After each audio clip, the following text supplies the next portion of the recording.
اللهم صل وسلم وبارك على سيدنا محمد وعلى آله وأصحابه أجمعين. ازيكم يا حبايب قلبي؟ عاملين ايه؟ يا رب تكونوا بخير.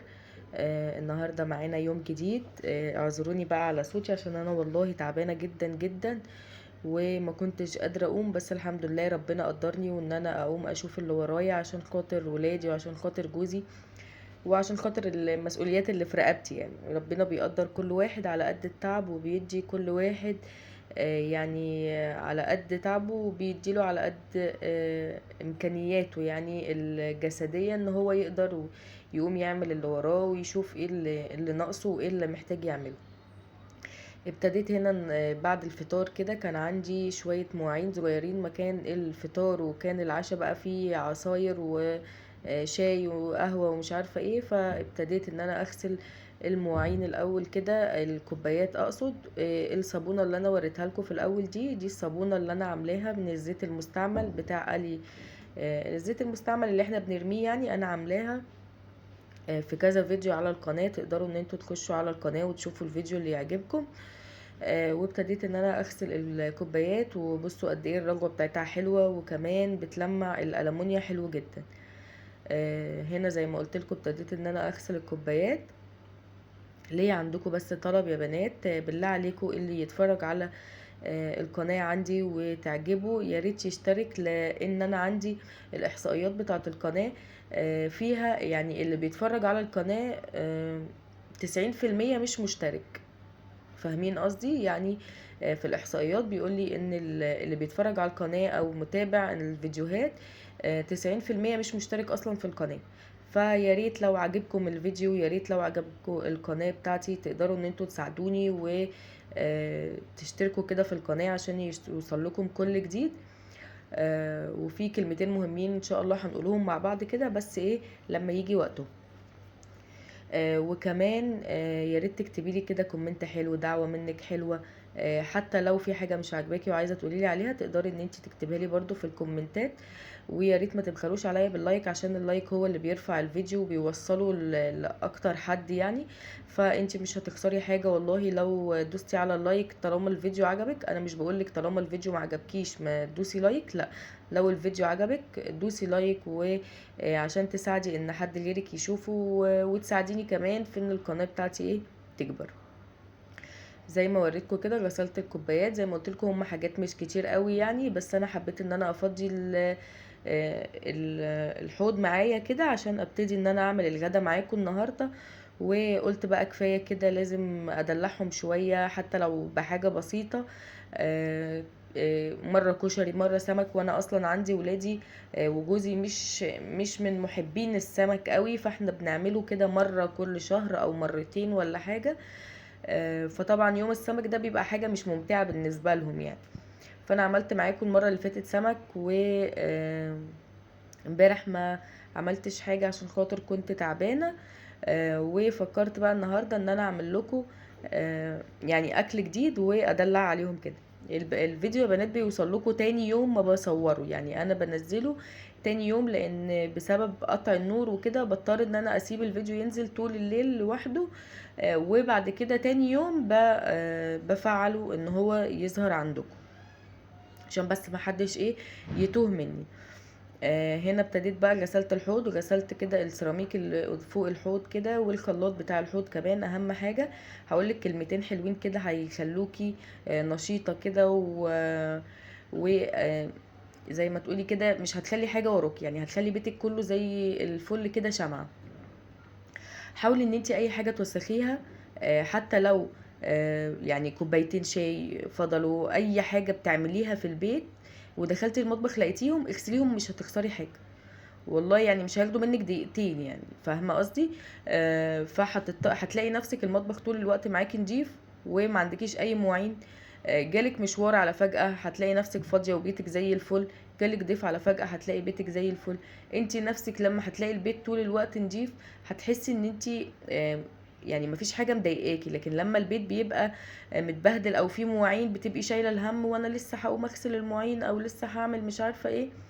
لا، اي حاجه تتوسخ معاكي كده اول باول اغسليها. يعني انا بعد الغدا بغسل المواعين، يعني انا بغسل المواعين في اليوم دوت مش المره بس اللي انا بصورها معاكوا او المرتين اللي انا بصورهم معاكوا في اليوم. لا، انا بغسل المواعين ده كل شويه. يعني هو الحوض يلد ويتكاثر من من المواعين. طبعا كل ست بيت عندها الحوض اللي بيتكاثر تلقائيا ده. آه، فيعني ايه، خلي اول باول كده ان انتي تغسلي اي حاجه قدامك، هتلاقي نفسك ما عندكيش اي مواعين في الحوض. فاهمين؟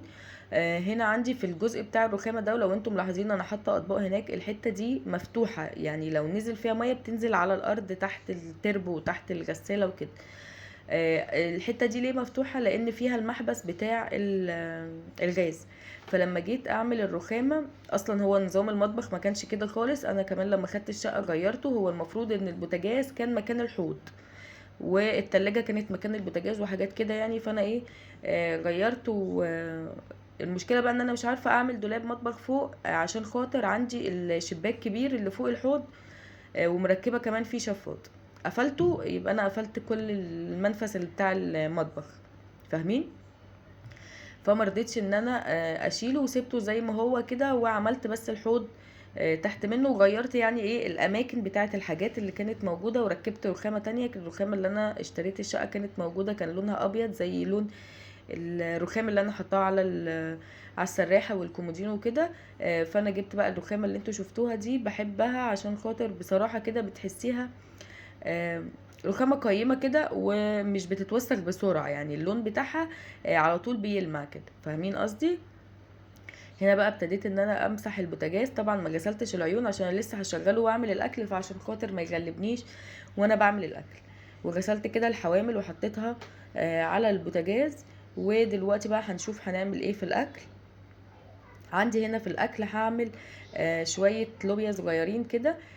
هقولك على كام حاجه كده بنات تعمليها لو انت مثلا بتشتغلي، او انت مش بتحبي ان انت تقفي في المطبخ كل يوم. اعملي الاكل لما تيجي تعملي، اعملي اكل بزياده. يعني مثلا انا بعمل يعني مثلا هعمل حله لوبيا. انا عارفه ان انا مقداري في اكلي او اكل ولادي هيكون طبق مثلا النهارده وطبق بكره. بقيه الحله قبل ما اغرف من الاكل واكل منه، بشيل منه في التلاجة علبه واحطها في التلاجة، واحطها في الفريزر. اجي بعد كده يوم انا مش قادره اعمل اكل او تعبانه او جالي ضيف على فجاه، هطلع بس القطع، يعني حته لحمه من التلاجة، او هطلع حته فرخه من التلاجة، هسلقها واعمل جنبها شويه رز، وهيكون عندي الطبيخ جاهز. فاهمني؟ فانت لو بتشتغلي او مش بتحبي تقفي في المطبخ كتير، تقدري تعملي الحركه دي. بالذات كمان ان انت يعني مش هتسيبي علبه اللوبيا دي سنه، او البزله، او الحاجات اللي تقدر تتحط في التلاجة. برضو بالنسبة للملوخية، أنا عندي ما عنديش إلا جوزي ونورسين بنتي بس اللي بياكلوا ملوخية. أنا مش باكل ملوخية، ولا كرمة صغيرة بتاكل ملوخية. فبعمل إيه؟ بعمل الملوخية عادي. لو جايبة ملوخية خضراء وأنا اللي مقطفاها وكده، بعملها وأشيل منها علبة قبل ما أقللها التومة، وأحطها في الفريزر. مش هيحصل لها أي حاجة. لو قعدت معاكي شهر في التلاجة مش هيحصل لها أي حاجة، هتطلع زي الفل. جربوا الطريقة اللي أنا بقولكوا عليها دي وهترتاحوا جدا والله. هنا أنا جبت نص فرخة زي ما قلت لكم.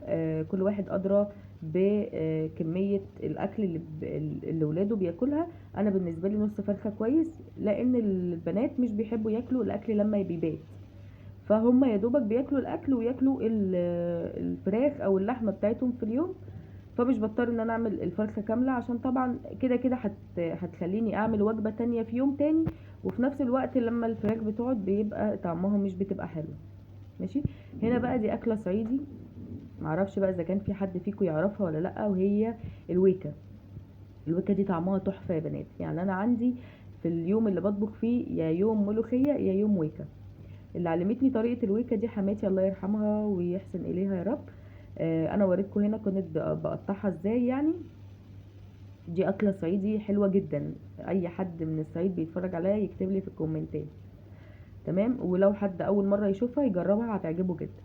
جبت حله هنا بقى، حطيت فيها ميه وبصلايه وورق لورا وكمان طماطم، وسبتها كده لغايه لما غليت. وبعد كده هنزل بالفراخ بتاعتي اللي انا غسلتها من الملح والليمون اللي انا عصرته عليها. طبعا انت تقدري تعملي فرخه، تقدري تعملي فرختين حسب عدد الافراد اللي في عيلتك، وحسب كمية الاكل اللي بتقدري ان انت تستخدميها. يعني طالما بتاكلي الاكل تاني يوم عادي اعملي اكل يكفي تاني يوم، مش بتاكلي الاكل يكمل تاني يوم خلاص اعملي اكل على قد اليوم بتاعك. هنا بقى حمرت بصلايه ونزلت عليها بطماطم كنت ضرباها في الخلاط، وحطيت بقى التوابل بتاعتي. بحب احط التوابل مع الطماطم وهي بتتسبك عشان خاطر تاخد من كل طعم الطماطم، يعني من كل طعم التوابل كده، وتبقى طعمها حلو جدا. حطيت كمون وفلفل اسود وحبه صغيرين خالص من الكزبره الناشفه، بحب طعمها في الاكل، وملح. ومش هحط حاجه تاني. عندي بابريكا وعندي ملح، عندي توم باودر وبصل باودر والحاجات دي. بس انا بحب الاكل يكون التوابل بتاعته بسيطه، يعني زي ما كنا بناكل زمان من اهالينا كده. بحط بس معلقه صغيره كده من السكر عشان خاطر تضيع الحموضه بتاعه الطماطم. وتعالوا نشوف هنعمل لهم حلو ايه النهارده. فكرت بقى قلت لازم بقى ايه، يعني مع الاكله الحلوه دي لازم يحلوا بعديها. والله لسه جوزي امبارح بيقول لي انت بقالك فتره مش بتعملي لنا حاجه حلوه ناكلها ولا حاجه للبنات وكده. ففكرت بالليل ان انا اعمل لهم جيلي بالموز. بس بصراحه ما اكذبش عليكم، انا ما قدرتش انزل ان انا اشتري موز من السوق ولا حاجه. وجوزي كمان في الشغل، لسه مش هيجي دلوقتي. ف يعني بعت بنتي جبت من السوبر ماركت اللي تحت باكوين جيلي، وقلت هعملهم زي ما هم كده وخلاص. والمره الجايه لما اعمل لهم بالموز. الباكت ب10 جنيه. حطيت كوبايه ميه سخنه وحطيت الباكت، وانا بحب ازود معلقتين سكر عشان البنات بيحبوهم مسكر شويه. بعدين بحط كوبايه ميه متلجه من التلاجة، طبعا دي التعليمات اللي مكتوبه على العلبه. وبعد كده هبنزل بقى افضيهم في الاطباق. انا جبت طعمين مختلفين عشان خاطر اللي حابب يدوق دوت، واللي حابب مش عايز فراوله ياكل مانجا، واللي مش عايز مانجا ياكل فراوله، وحاجات كده يعني. هنا الثلاث اطباق دول كانوا اكبر من التانيين شويه، ففضيت الباكت في الثلاث اطباق. هنا بقى شطفت الدرق بتاعي، وابتديت ان انا اعمل اللي هو بالمانجا، وبرده هحط له شويه سكر. طبعا لو انت بتحبيه من غير سكر ما تحطيش، عادي براحتك. انا بحط عشان خاطر البنات مش بيحبوه الا لما بحط عليه سكر شويه يعني، فبيبقى طعمه مسكر اكتر. حطيت برضو نفس النظام، كوبايه ميه مغليه وكوبايه ميه بعد ما دوبته، وهحط كوبايه من الميه المتلجه او الميه الساقعه من التلاجة عادي. وبعد كده هبتدي ان انا اصبه في الاطباق. لازم نعمل لهم اي حاجة حلوة لولادنا، حتى لو حاجة بسيطة، مش هتكلفك حاجة. فرحيهم. وطبعا الاطفال بيفرحوا من اقل حاجة، وبيفرحوا باقل حاجة الام بتعملها لهم، عشان طبعا ما يروحوش يشتروا حاجات من بره فيها مواد حافظة وانتي اصلا مش عارفة طريقتها اللي اتعملت ايه. حاجة بسيطة كده فرحي بيها الولاد وهيفرحوا بيها جدا جدا. طبعا لو لسه مكمله الفيديو معايا ما تنسيش تحطي لي لايك وشير وتشتركي في القناه وتكتبي لي كده دعوه حلوه. ربنا يشفيني ويعفي عني ويشفي كل مريض يا رب، ويشفي كل مرضى المسلمين اجمعين. و يعني ما تبخليش عليا، احنا اخوات يعني. هنا بقى خلصت الجيلي هحطه في التلاجة، وابتديت ان هنا سايبت الطماطم بقى بتاعت اللوبيا تتسبك، وهبتدي ان انا احط الويكا. هوريكم طريقه عمل الويكا عشان لو حد اول مره يشوفني او اول مره يشوف الويكا بتتعمل ازاي يعملها كده. حطيت لها شويه شوربه وسبتها تغلي كده على النار، وابتديت ان انا احمر الرز بتاعي عشان خاطر اعمل الرز كمان. طبعا احنا في اسكندريه بنعمل الرز بالشعريه اكتر، وفي القاهره بيعملوا الرز اللي هو حبه وحبه ده. بس انا برضو بستسهل اليوم اللي مش بنزل فيه اجيب حاجات من تحت وما عنديش شعريه في البيت، مكرونه شعريه، فبعمل الواحده واحده بيبقى طعمها كمان حلو جدا. زودت الميه بقى بعد ما اتحمرت عشان تغلي. وبعد كده هبتدي بقى ان انا اغسل الرز بتاعي وانزل عليه بعد ما الميه تغلي.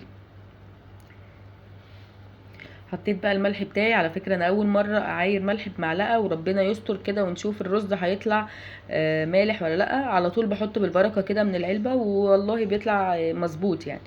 هنا بقى الويكة بتاعتي خلاص غليت. واول ما تغلي كده ما تسيبهاش تغلي كتير على النار، دي اسمها مفرقة. مفرقة دي في الصعيد بيعملوا بيها الويكة. فيها خشبتين زي ما انا وريتها لكم كده، وبتقعدي تلفيها زي ما انتوا شايفين انا بعملها ازاي. وبتعمل الويكة بتخليها كده تتقطع وبتبقى حلوة قوي. طبعا لو ما عندكيش المفرقه دي تقدري تعمليها بالهاند بلندر، تعمليها بمضرب كهربائي. بس انا حبيت اوريكم الوصفه باصولها، يعني زي ما في الصعيد بيعملوها وريتها لكم بالظبط. غسلت هنا اللوبيا اللي عندي وحطيتها كمان على الصلصه بعد ما لقيتها قربت تتسبك كده وخلاص اتسبكت ومبقاش فيها اي كميه سوائل كتير، وحطيتها وقلبتها تقلبتين وهسيبها شويه وبعدين هحط لها شويه من الشوربه تكمل السوا بتاعها فيها يعني.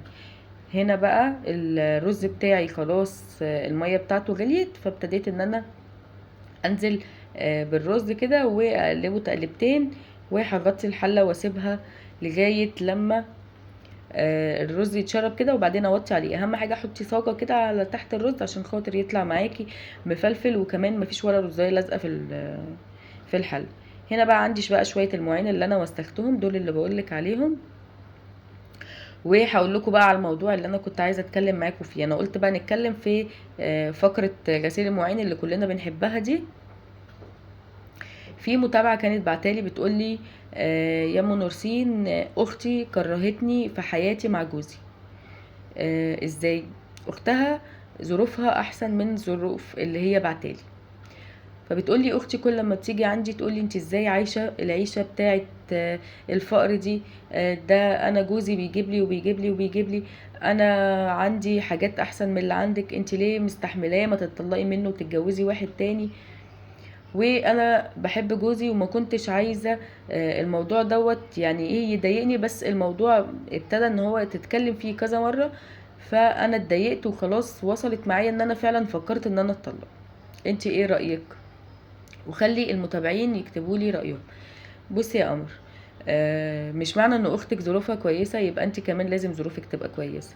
ممكن تبقى ظروفك كويسه ومرتاحه البال ومش مرتاحه البال. ممكن تكون اختك دي معاها فلوس كتير او جوزها معاه فلوس كتير وانتي معكوش فلوس، بس انتوا مرتاحين صحيا ونفسيا وكل حاجه اكتر منها.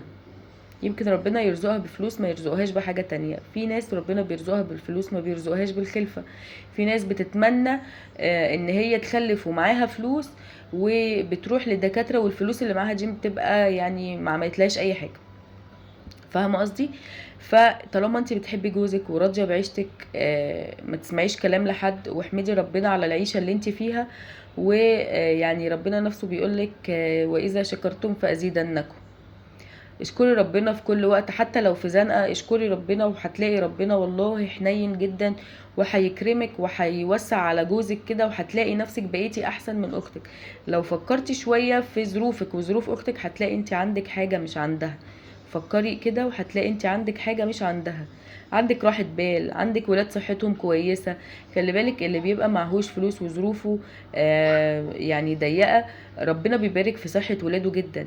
والله العظيم يا بنات زي ما بقول لكم كده وعن تجربة، حتى لو ظروفك وحشة هتلاقي ولادك مش بيتعبوا كتير، هتلاقي ولادك صحتهم كويسة، هتلاقيهم في احسن حال من اللي معاه فلوس. فمش كل حاجة فلوس. الفلوس ساعات بتبقى يعني نقمة مش نعمة. الفلوس وسيلة للحاجات كتير، بس برضو مش وسيلة للصحة ولا وسيلة لراحة البال. ممكن يبقى البني آدم عنده مرض ومعاه فلوس الدنيا ومش قادر ان هو يعني يعالج نفسه لان مفيش علاج ليه. فالفلوس مش كل حاجة. طول ما انت مرتاحة نفسيا وطول ما انت مبسوطة مع جوزك وبتحبوا بعض وقلبكوا على قلب بعض، ربنا هيديله وهيرزقه عشانكم. ما تسمعيش كلام لحد، حتى لو اختك ما تسمعيش كلامها. لما تيجي تتكلم معاكي قولي لها انا مبسوطه بحياتي ومبسوطه بالظروف اللي انا فيها. تمام. هنا بقى يا بنات انا خلصت المواعين بتاعتنا، ويا رب اكون بس ما طولتش عليكم وصدعتكم، بس انا حبيت ان انا اشارك معاكم الموضوع عشان هي طلبت مني ده. كده الحوض بتاعنا بقى بيبرق خلاص، خلصنا وهنبتدي بقى ايه نمسح الرخام. وبقى هندخل على اخر تكة، خلاص فاضل تكة ونخلص بقى ايه الاكل كله. عندنا بقى التقلية بتاعت الويكة، وهي عبارة عن معلقة من السمنة كده، وبحط عليها شوية توم ده انا مفرزاه حطاه في التلاجة في الفريزر اقصد. وببتدي ان انا احط عليهم معلقة كده محترمة من الكزبرة الناشفة، بحبها قوي في الملوخية وفي الويكة، بتدي طعم كمان للتقلية حلو جدا. ابتدي بقى ان انا اقلب فيها كده يمين وشمال لغايه لما تصفر، وبعدين انزلها على الويكه. اوعي تشهقي، دي مش ملوخيه دي ويكه، بس عادي يعني ممكن نشهق ونفتكرها يمكن تعمل نتيجه. جربوها يا بنات، الويكه دي هتعجبكم جدا والله، وهتكتبوا لي ان شاء الله في الكومنتات ان هي عجبتكم. نخلص بقى بقيه الغدا. وهنا بقى حضرت الغدا، الفراخ عندي مسلوقه مش متحمره، تضامنا معي يعني، هم حبوا ياكلوها كده تضامنا، بيجاملوني يعني عشان خاطر ان انا تعبانه وكده. وهنا بقول لكم اوعوا تنسوا اللايك، اوعوا تنسوا تحطوا اللايك. فيديو النهارده كده خلص، اشوفكم ان شاء الله في فيديو جديد، مع الف سلامه.